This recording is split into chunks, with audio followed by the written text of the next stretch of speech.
Hi all welcome back to my channel Mangasai Muchatlu. ఎలా ఉన్నారు? బాగున్నారా? నేను కూడా చాలా బాగున్నానండి. ఈ రోజు వీడియో వచ్చేసి శ్రీకాకుళంకి 13 కిలోమీటర్ల దూరంలో ఉన్న శ్రీకుర్మం టెంపుల్ కి అయితే వెళ్ళాము. ఈ టెంపుల్ ఎలా ఉంది, టెంపుల్ యొక్క విశేషాలు ఏంటి, మా దర్శనం ఎలా అయింది అనేది వీడియోలో షేర్ చేసుకుంటాను. వీడియో మొత్తం స్కిప్ చేయకుండా చూడండి. అలాగే మీలో ఎవరైనా నా ఛానల్ మొదటిసారి చూస్తున్నట్లయితే సబ్స్క్రైబ్ చేయడం అస్సలు మర్చిపోవద్దు. సబ్స్క్రైబ్ చేసుకుంటేనే నేను పెట్టే వీడియోస్ నోటిఫికేషన్స్ అనేవి మీ వరకు వస్తాయి. లేట్ ఎందుకు వీడియోలోకి వెళ్ళిపోదాం.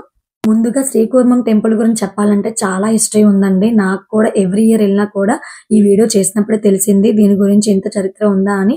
మీరు కూడా తెలుసుకోవాలనుకుంటే వీడియో మొత్తం చూడండి, అసలు మిస్ అవ్వద్దు. ముందుగా చెప్పాలంటే మన ఇండియాలో ఉన్న ఏకైక టెంపుల్ ఏదైనా ఉంది అంటే శ్రీకూర్మం టెంపుల్ ఇది ఒక్కటే ఉందన్నమాట. ఇది శ్రీకూర్మంలో ఉంది. అది ఎందుకు అనేది రీజన్ ఈ వీడియోలో మీతో చెప్తాను.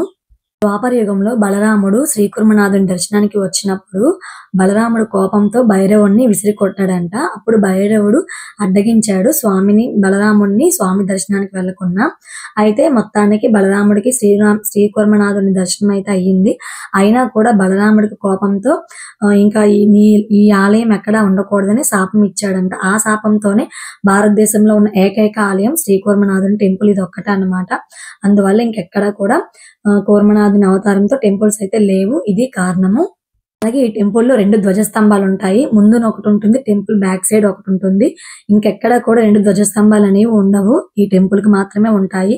అలాగే మనకి టెంపుల్ ఎంట్రన్స్ లో ముందున మనకి పుష్కరిణి అయితే కనిపిస్తుంది. ఈ పుష్కరిణి పేరు వచ్చేసి శ్వేత పుష్కరిణి. మనం కాశీ వెళ్తే మనకి పెద్దవాళ్ళకి తర్పణాలు ఇవ్వటము, అస్థికలు కలపడం ఎలా విశేషమో కాశీ వెళ్ళలేని వాళ్ళు ఇక్కడ శ్రీకూర్మం వచ్చి ఈ పుష్కరిణిలో అస్థికలు కలిపితే వాళ్ళ ఆత్మలు పుణ్యలోకాలకి వెళ్తాయని చాలా నమ్మకం అన్నమాట. అలాగే ఇక్కడ స్నానం చేసి స్వామిని దర్శనం చేసుకుంటే సకల రోగాలు సకల దోషాలు పోతాయని చాలా మందికి నమ్మకం అయితే ఉంది. మీరు ఎప్పుడైనా వెళ్ళినట్లయితే తప్పకుండా పుష్కరిణిలో స్నానం చేయడమో లేదంటే కొంచెం నీళ్లు చల్లుకొని దర్శనానికి వెళ్ళడమో చేయండి. మేము వెళ్ళేటప్పుడు దర్శనానికి చాలా ఖాళీగానే ఉంది. ఎక్కువగా ఇక్కడ మాఘమాసంలో వచ్చే శుద్ధ ఏకాదశి రోజు చాలా రష్ ఎక్కువగా ఉంటుంది. ఎందుకంటే ఆ పుష్కరిణిలో స్నానం చేయడానికి చాలా మంది అయితే వస్తారు భక్తులు. ఇది ఎక్కువగా పౌర్ణమి రోజు అలాగే ఏకాదశి రోజు ఎక్కువగా రష్ అయితే ఉంటుందంట. అంత పెద్దగా కాకుండా చాలా సింపుల్ గా చెప్తాను. ఈ ప్రాంతాన్ని అప్పట్లో పరిపాలించే రాజు రాణి ఉండేవాళ్ళంట. అయితే ఈ ప్రాంతానికి కరువు వస్తే రాణి నేను తపస్సు చేస్తాను అని రాజుగారి పర్మిషన్ తీసుకొని పద్మనాభపురం వెళ్లి తపస్సు చేయడానికి ఆవిడ వ్రతం అయితే ఆచరించింది.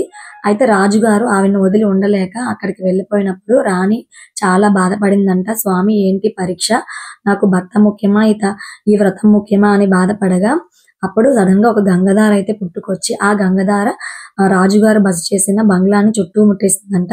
అప్పుడు రాజుగారు అతని గురువు గారిని అడిగితే రాజుగారికి అతని గురువు గారు ఈ ఈ శ్రీకూర్మ అవతారం యొక్క దీన్ని ఒక మంత్రాన్ని ఉపదేశించారంట. రాజుగారు మారిపోయి తపస్సు చేసి ఈ కూర్మ మంత్రాన్ని చదివితే శ్రీ మహావిష్ణువు ప్రత్యక్షమై నీకు ఏ వరం కావాలో కోరుకో అన్నప్పుడు రాజుగారు మీరు ఈ కూర్మ అవతారంలో ఇక్కడ వెలవాలి స్వామి అని చెప్పి అడిగారంట. ఆ వరము స్వామి మనకి శ్రీ మహావిష్ణువు ఈ కూర్మ అవతారంలో ఇక్కడ వెలిసారంట. అతని విగ్రహాన్ని ప్రతిష్ఠించింది బ్రహ్మదేవుడు ప్రతిష్ఠించారు. అలాగే మీకు టెంపుల్ మొత్తం వీడియోలో చూపిస్తాను చూడండి. టెంపుల్ లోపలికి వెళ్ళినప్పుడు మనకి ఇక్కడ ఒక స్వరంగ మార్గం అయితే కనిపిస్తుంది. అప్పట్లో ఈ స్వరంగ మార్గం నుంచే కాశీ క్షేత్రానికి వెళ్ళేవారంట. ప్రెసెంట్ అయితే ఇది క్లోజ్ చేసి ఉంది. ఆ రోజుల్లో స్వరంగ మార్గం అంటే చాలా గ్రేట్ కదండి. ఇప్పుడు ఎందుకంటే క్లోజ్ చేశారు.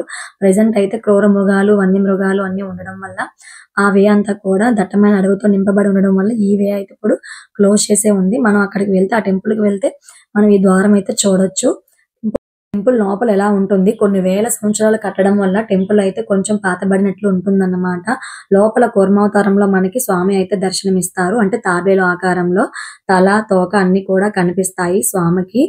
అలాగే ఆ తాబేలు విగ్రహము 2 మిలియన్ల సంవత్సరాల కిందటి అని చరిత్ర చెప్తుంది.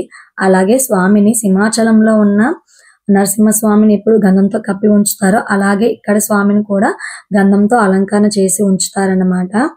ఇక్కడ మనకి లోపల గర్భగుడిలోకి వెళ్లి స్వామిని దర్శనం అయితే చేసుకోవచ్చు. బయటకు రాగానే ఇక్కడ అమ్మవారి దర్శనం కూడా ఉంటుంది.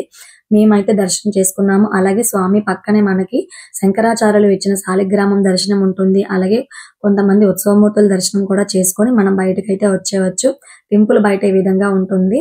మనం బయట ఒక ధ్వజస్తంభం చూసాం కదండి, అలాగే లోపల ఉన్న ధ్వజస్తంభం అది.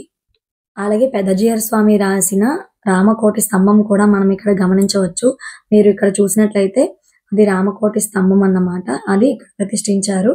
అలాగే మేము ఇక్కడ ఏం చూస్తున్నామంటే ఇది స్తంభము గాలికి ఊగుతుందన్నమాట. ఎందుకు అంటే నాకు తెలిసి అది స్టార్టింగ్ లో కొంచెం లావుగా ఉండి చివర కొంచెం సన్నగా ఉండడం వల్ల ఏమో ఊగుతుంది. మేము పైకి చూస్తున్నాము. ఎండ అయితే చాలా ఎక్కువగా ఉంది. ఇంకా దీని బ్యాక్ సైడ్ వచ్చేసి మనకి వైష్ణవదేవి టెంపుల్ దర్శనం కూడా ఉంటుంది. ఇంకా అది వీడియో తీయడం కుదరలేదు. టెంపుల్ బయటకు వచ్చిన తర్వాత స్వామి కూర్మావతారంలో ఉండడం వల్ల ఇక్కడ తాబేళ్లు కూడా పెంచుతారనమాట. తాబేళ్లు చాలా ఎక్కువ ఉంటాయి. పిల్లలైతే బాగా ఎంజాయ్ చేస్తారు ఆ తాబేళ్లు చూసుకుంటూ. ఆ తాబేళ్లు చూసుకుంటూ బయటకు వచ్చేసాం. మేము వెళ్ళిన రోజు తాబేళ్లు అయితే చాలా తక్కువ ఉన్నాయి. ఇక్కడ ఎక్కువగా నక్షత్ర తాబేళ్లు అయితే పెంచుతారు. అవైతే వాటర్ లో కాకుండా బయట కూడా పెరుగుతాయి కదా. ఇంకా బయటకు వచ్చేసిన తర్వాత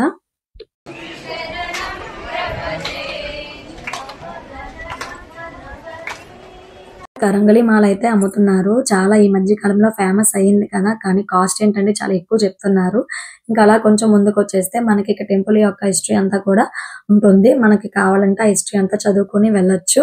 ఇంకా దీని టెంపుల్ బ్యాక్ సైడ్ వచ్చేసి మనకి రోజు కూడా ఒక 300 మందికి అన్నదానం అయితే పెడతారు. అలాగే ఇక్కడ మనకి దశావతారాల్లో ఉన్న అన్ని అవతారాలు కూడా పెట్టి దాని యొక్క విశేషాలన్నీ కూడా రాశారనమాట. మీకు వీలైతే అవతారాలు ఎలా వచ్చాయి అనేది చదువుకోవచ్చు. ఇంకా అప్పటికే టైం 12:30, 1 అయిపోయింది. మంచి ఎండ కదా. ఇంకా మేము అన్నదానంలో భోజనం అయితే కంప్లీట్ చేసి ఇంకా రిటర్న్ అయిపోయామండి. అంతే అండి. వ్లాగ్ ఎలా ఉంది? నచ్చిందా? నచ్చినట్లయితే లైక్ చేయండి, షేర్ చేయండి. అలాగే సబ్స్క్రైబ్ చేయడం అస్సలు మర్చిపోవద్దు. పక్కనే బెల్ ఐకాన్ ఉంటుంది. దాన్ని ట్యాప్ చేస్తే నేను ప్రతిరోజు చేసే వీడియోస్ నోటిఫికేషన్స్ అనేవి వస్తాయి.